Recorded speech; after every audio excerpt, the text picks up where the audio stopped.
Kenya is honored to host this important workshop, which has brought together experts from the COMESA member countries. In COMESA, some of us over the years had occasion to work for COMESA and with COMESA, and eventually then try to work in the East African region.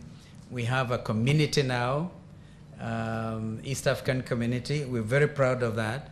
And I'm sure you all know we are trying to also harmonize our relationship between East African community and COMESA and SADC, because we do need to be able to think straight.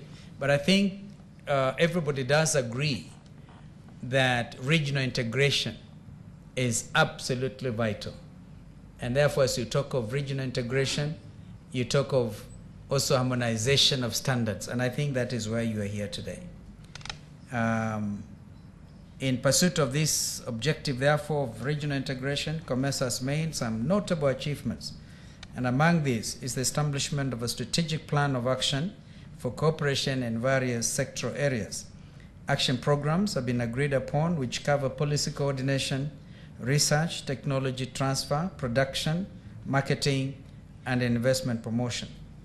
These strategic measures are intended to help facilitate and strengthen the region's free trade area and the customs union scheduled for 2012, in addition to positioning the region for the tripartite FTA involving East African community, which is really basically what I've been saying, that we need to harmonize our relationship between EAC, COMESA, and SADC.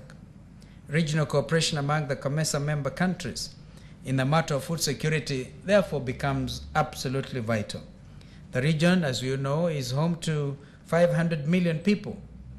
However, the food sector markets of most COMESA countries are much less formally integrated because of major obstacles to food trade and investment in food-related business. This has unfavorably led to lower product prices for farmers and higher food prices for consumers. The main impediment to the expanded trade in agricultural products has been the different national standards of most member states, hence the need for common regional standards. When poor quality or unsafe food enters a regional market through export trade, the results often translate into substantial losses arising from the combination of food spoilage, illness, and even death. Legal action is also sometimes preferred, and therefore trade curtailment and loss of product credibility. And this is really what has been happening.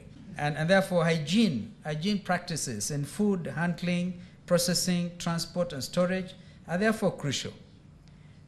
Initiatives on food safety undertaken at the regional level can become an important supportive feature for trade liberalization. And in this regard, food supply security can be enhanced through cooperation and other interdependence and interdependence among COMESA member countries. And if you look at this scenario, COMESA countries would be producing and trading in such a manner that trade complements domestic production and reserves as a means of assuring supply. Thus, it becomes more imperative to harmonize a broad range of policies, not only on standards, but macroeconomic policies as markets become more integrated through freer trade. In addition, the commercial seed sector in the COMESA region and sub-Saharan Africa in general is limited in volumes, and it accounts for less than 2% of the estimated levels of regional seed trade.